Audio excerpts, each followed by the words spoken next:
Viewers, কেমন আছেন সবাই? আশা করি সবাই অনেক অনেক ভালো আছেন। তো বেশ কয়েকদিন পরে আবারও নতুন আরেকটি রিঅ্যাকশন ভিডিও নিয়ে আপনাদের সামনে চলে এসেছি।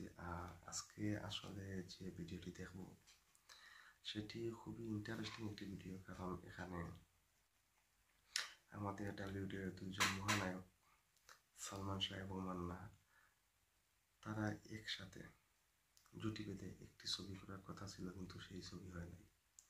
তো আসলে এটা খুব ইন্টারেস্টিং। আর যদিও আসলে আমরা সালমান শাহ, মান্না সহ ফিল্মের সব খবরাখবর কম বেশি রাখতাম, কিন্তু এই ছবিটির কথা আসলে আমি অন্ততপক্ষে ব্যক্তিগতভাবে কখনো জানি নাই। এটা আমার কাছে খুবই ইন্টারেস্টিং লেগেছে। এবং সবচেয়ে মজার কথা হলো, যে ভিডিওটি এখন আমি রিঅ্যাকশন করতে যাচ্ছি, তো সেটি প্রায় 3 বছর আগে আপলোড করা হয়েছে, কিন্তু এর মধ্যে আসলে কখনো এই ভিডিওটি আমার দেখা হয় নাই। আর যার কারণে আসলে এই জিনিসটি জানতে পারিনি। তো 2-3 দিন আগে এই ভিডিওটি আমার সামনে আসে। আর সামনে আসার পরে আসলে আমি দেখে আমি খুবই আশ্চর্য হই, এবং আমি মনে করি যে এই ভিডিওটি আসলে আমার রিঅ্যাকশন করা প্রয়োজন। আর সেই ভাবনা থেকে এই ভিডিওটি রিঅ্যাকশন করতেছি। তো সালমান শাহ এবং মান্না দুইজনই আমাদের টলিউডের একটি সম্পদ ছিলেন। তারা দুইজনই খুবই জনপ্রিয় এবং তারা দুইজনই অকাল প্রয়াত। তো আমি ভিডিওর শুরুতেই তাদের দুজনের বিদেহী আত্মার মাগফিরাত কামনা করতেছি। এবং এই ভিডিওটি সিনে ফেভার ইউটিউব চ্যানেলের ভিডিও, আমি তাদেরকে ক্রেডিট দিয়ে দিচ্ছি এবং ডিসক্রিপশন বক্সে আমি এই ভিডিওটি দিয়ে দিব, আপনারা চাইলে সেখান থেকেও দেখে নিতে পারেন। আর আমার চ্যানেলটি যেহেতু দেখতেই পাচ্ছেন কয়েকটি ভিডিও দিয়েছি, কিন্তু আমার ভিডিওগুলোতে সেরকম ভিউ হচ্ছে না। আমি বুঝতে পারতেছি সেটা যে আমার এখানে ব্যর্থতা আছে। আপনারা হয়তো আমার ভিডিওগুলোতে তেমন ভিডিও যে স্বাদ সেগুলো পাচ্ছেন না। তো আমি চেষ্টা করবো যত দিন দিন আমি আমার ভিডিও ইমপ্রুভমেন্ট করার জন্য। তো আশা করি আগামীতে আমি আরও অনেক রিঅ্যাকশন ভিডিও নিয়ে আসবো। তো যদি আমার চ্যানেলটিতে প্রথম হয়ে থাকেন, তাহলে আপনাদের প্রতি অনুরোধ থাকবে আমার চ্যানেলটি অবশ্যই সাবস্ক্রাইব করে রাখবেন। আর কথা না বলে চলুন আমরা আমাদের আজকের রিঅ্যাকশন শুরু করে দিই। কেমন হতো যদি একটি সিনেমায় একসাথে মান্না ও সালমান শাহকে দেখা যেত? এমনটি হওয়ার কথা ছিল জিন্দা লাশ সিনেমায়। ক্যামেরার সামনে শট দেওয়ার জন্য দাঁড়িয়েছিলেন মান্না ও সালমান শাহ দুজনে। যে সিনেমাটির পরিচালক ছিলেন নাদিম মাহমুদ। সালমান শাহ ও মান্নার সাথে ছবিতে নায়িকা ছিলেন শাবনূর। শেষ পর্যন্ত কেন দুর্দান্ত লাভ অ্যাকশন ধর্মী এই সিনেমাটি আলোর মুখ দেখেনি, সেই অজানা চমৎকার গল্পটি জানাবো এই ভিডিওতে। তাই ভিডিওটি শুরু থেকে শেষ পর্যন্ত অবশ্যই দেখুন। আর এ ধরনের অজানা সব খবরাখবর জানতে এখনই আমাদের চ্যানেলটিকে সাবস্ক্রাইব করে আমাদের সাথেই থাকুন। সালমান শাহ মান্না বাংলাদেশের সবচেয়ে জনপ্রিয় দুই নায়ক। সালমান শাহ যেমন রোমান্টিক সিনেমার এক অপ্রতিদ্বন্দ্বী নায়ক, তেমনি মান্নাও ছিলেন অ্যাকশনধর্মী সিনেমার এক অপ্রতিদ্বন্দ্বী নায়ক। জনপ্রিয় এই দুই নায়ককে একই স্ক্রিনে আনার পরিকল্পনা করেছিলেন পরিচালক নাদিম মাহমুদ, যিনি ছিলেন সালমান শাহর খুবই ঘনিষ্ঠ বন্ধু। জিন্দা লাশ নামের সিনেমায় মান্না, শাবনূর ও সালমান শাহকে নিয়ে গল্প লেখেন পরিচালক। ছবিতে সালমান শাহর চরিত্রটি ছিল ইউনিক। সালমান শাহকে এন্টি ক্যারেক্টারে দেখা যেত এই ছবিতে। সালমান শাহর চরিত্রটি ছিল সে সারাদিন কবরের মাঝে লুকিয়ে থাকবে এবং রাতের বেলায় কবর থেকে বেরিয়ে অপরাধ জগতে নেমে পড়বে। পুরো ছবিতে একটি নেগেটিভ রোলে পাওয়া যেত সালমান শাহকে। সিনেমার নামকরণ করা হয়েছিল সালমান শাহর চরিত্রের উপর বেস করে। অপরদিকে এই ছবিতে মান্নার চরিত্র ছিল পুলিশ অফিসারের চরিত্র, যে কিনা পুরো সিনেমা জুড়ে সালমান শাহর বিপরীত। পুরো গল্প জুড়ে ছিল দুজনের টান টান লড়াই। তাদের লড়াইয়ের মাঝে একসময় চলে আসে শাবনূর, যে লড়াই একসময় ভালোবাসার লড়াইয়ে পরিণত হয়। সিনেমার গল্পটি এমনই ছিল। পরিচালকের মুখ থেকে সালমান শাহ এই চরিত্রটি শোনার পর থেকে খুবই পছন্দ করেন। চরিত্রটিতে অভিনয় করার জন্য সালমান শাহ অধীর আগ্রহে অপেক্ষা করছিলেন। সালমান এও বলেন, কনসেপ্টটি খুবই ইউনিক, এর আগে এমন কোনো গল্প হয়নি। মান্নাকেও গল্প পড়ে শুনিয়েছিলেন পরিচালক। পরে মান্না ও সালমান শাহ দুজনের শিডিউল নিয়ে শুটিং শুরু করা হয়। মেকআপ নিয়ে সালমান শাহ ও মান্না দুজনেই রেডি হয়ে যান। ক্যামেরার সামনে মান্না ও সালমান শাহ দুজনেই। ততক্ষণে অবশ্য একটি ইতিহাস রচিত হয়ে গেছে। তবে মূল সমস্যাটি শুরু হয় শুটিং শুরু হওয়ার পরে। শুটিং এ হঠাৎ করে মান্না ক্যামেরা বন্ধ করতে বলেন। মান্নার কথা অনুযায়ী ক্যামেরা অফ করে দেয়া হয়। মান্না জানান পুলিশ অফিসারের চরিত্রটি তিনি করবেন না, তিনি সালমান শাহের কবরের যে চরিত্রটি আছে সেই চরিত্রটি করবেন। দুটানায় পড়ে যান পরিচালক। কিছুক্ষণ সালমান শাহকে বুঝিয়ে বলেন চরিত্রটি যাতে সালমান শাহ মান্নাকে দিয়ে দেয়। সালমান শাহ কোনোভাবেই রাজি হচ্ছিলেন না চরিত্রটি মান্নাকে দিতে। অপরদিকে মান্নাও কবরের ওই চরিত্রটি ছাড়া অভিনয় করবেন না। আর কোনো উপায় না পেয়ে বন্ধ করে দেওয়া হয় সিনেমার কাজ। বন্ধ হয়ে যায় জিন্দা লাশ সিনেমাটি।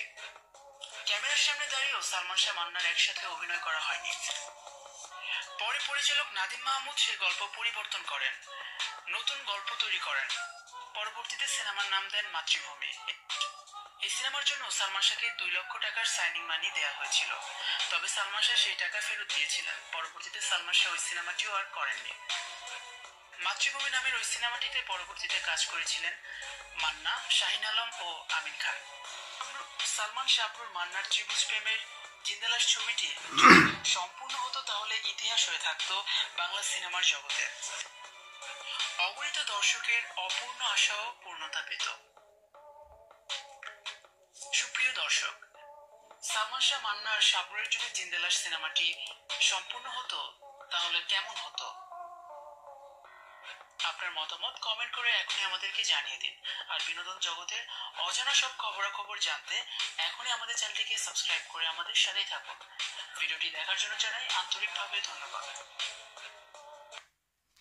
তো আমরা সম্পূর্ণ ভিডিওটি দেখলাম এবং এই ভিডিও থেকে আমরা জানতে পারলাম পরিচালক নাদিম মাহমুদ তিনি সালমান শাহ এবং মান্নাকে পর্দায় একসাথে জুটি বেঁধে একটি ছবি উপহার দিতে চেয়েছিলেন, কিন্তু মান্নার বাধার কারণে শেষ পর্যন্ত ছবিটি হয় নাই।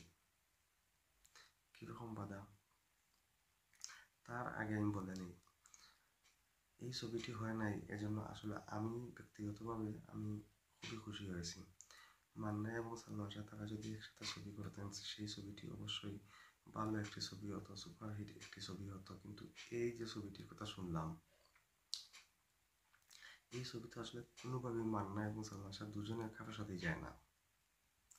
তার কারণ হচ্ছে এই ছবির যে কনসেপ্টটি এবং যে গল্প, ছবির যে নাম, এটা তো কোনোভাবেই সালমান শাহের সাথে যায় না। কারণ ছবির নাম কি? ছবির নাম জিন্দা লাশ। এই টাইপের ছবি আসলে সালমান শাহ তো করেন নাই। এই ছবিটি করলে আমার মনে হয় সালমান শাহের জন্য বিরাট একটি সমস্যা হয়ে যেত। কারণ তার যে দর্শক এবং ভক্তকুল যারা আছেন তারা কিন্তু তাকে এই টাইপের ছবিতে দেখে অভ্যস্ত ছিলেন না। এক দ্বিতীয় হচ্ছে এখানে যে মান্নাকে ইন করা হয়েছে, মানে মান্নাকে রাখা হয়েছে, মান্নার যে চরিত্র সেটি আসলে কতটুকু স্ট্রং, মানে একজন পুলিশ অফিসারের ভূমিকা। আমার কাছে মনে হয় না এই চরিত্রের জন্য আসলে মান্নাকে প্রয়োজন।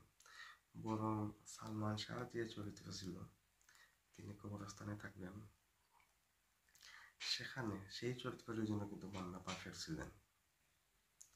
এই চরিত্রটি মান্নাকে দিয়ে করানো যেত এবং সেটা তার দর্শক মেনে নিত, কারণ তিনি এই টাইপের ছবিগুলো করেছেন, অ্যাকশন ছবিগুলো করেছেন তিনি। যদিও সালমান শাহ একটি ছবি করেছেন, সেটি হচ্ছে ভিক্ষুক, কিন্তু ভিক্ষুক অ্যাকশন ছবি হলে সেটি অন্য ধরনের ছবি এবং সেখানে সালমান শাহকে পুরাই মানিয়ে নিয়েছে। তো আমি যে কথাটি বলতেছিলাম যে সালমান শাহ যে চরিত্র আছে সেটির জন্য কিন্তু মান্না পারফেক্ট ছিলেন, কিন্তু এই ছবির জন্য সালমান শাহ পারফেক্ট ছিলেন না। অতএব মান্না যখন, আমার কাছে মনে হয় যে মান্না তখন শুটিংয়ে গিয়ে রিয়েলাইজ করতে পেরেছেন যে এটি তার জন্য এবং সালমান শাহ দুজনের জন্য সমস্যা, যার কারণে তিনি এমন একটি দাবি করেছেন যেটি হয়তো পরিচালক দিতে পারবেন না বা সালমান শাহ সেটি ছাড়বেন না, অবশেষে আর ছবিটাই হবে না। তো এই জন্য অবশ্যই আমি মান্নাকে ধন্যবাদ দিব যে তিনি যে কোনোভাবেই হোক এই ছবিটির কাজটি তিনি বন্ধ করেছেন, কারণ এটা তাদের দুজনের জন্যই একটি সমস্যা এবং একটি সমালোচনা তৈরি করত। প্লাস আরেকটি জিনিস, যেহেতু তারা দুজনই মোটামুটি সুপারস্টার, যদিও মান্না তখন মানে স্ট্রাগল করতেছেন এবং আস্তে আস্তে উপরের দিকে যাচ্ছেন, আর সালমান শাহ তখন অলরেডি সুপারস্টার।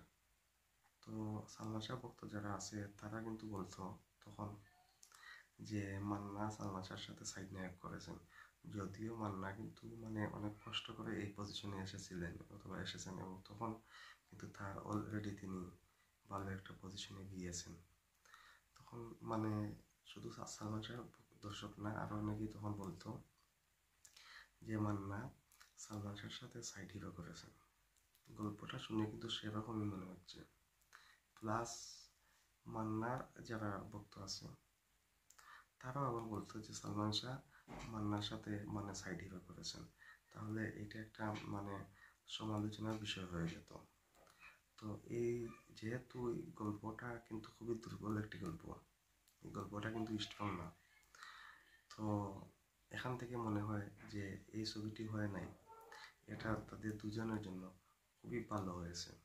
আর ছবির যে নামটি আছে, নামটি আসলে কোনোভাবেই মানে সালমান শাহর সাথে তো এই নামটি যায় না। তো যাই হোক, আমি এই ভিডিও নিয়ে আর বেশি কথা বলতেছি না, সেটা অনেক আগের কাহিনী, অনেক আগের ঘটনা। যেহেতু ভিডিওটি আমার সামনে চলে এসেছে, তাই আমি আসলে দুটি কথা এখান থেকে বলে নিলাম। এবং আমি এই দুইজনকে কিন্তু খুবই পছন্দ করি, তাদের অনেক ছবি আমি দেখেছি, তাই আমি অনেকদিন পরেও এই ভিডিওটি আমি রিঅ্যাকশন করেছি, আর তাদের দুজনকেই আমি পছন্দ করতাম। তো আমি আবারও নায়ক মান্নাকে অসংখ্য ধন্যবাদ জানাচ্ছি, যে কোনোভাবেই হোক, যদিও তিনি খুবই কিন্তু চালাক ছিলেন এবং খুবই পলিটিশিয়ান একজন মানুষ ছিলেন, ফিল্মে কিন্তু তিনি খুবই পলিটিক্স করতেন। তো যে কোনোভাবেই হোক এই ছবিটির কাজ বন্ধ হয়েছে, এই ছবিটি হয় নাই, এই জন্য অবশ্যই তাকে অসংখ্য ধন্যবাদ। আর আজকের এই ভিডিওটি এখান পর্যন্তই। তো দেখা হবে নেক্সট রিঅ্যাকশন ভিডিওতে। সেই পর্যন্ত আপনারা সবাই ভালো থাকুন, সুস্থ থাকুন। আল্লাহ হাফিজ।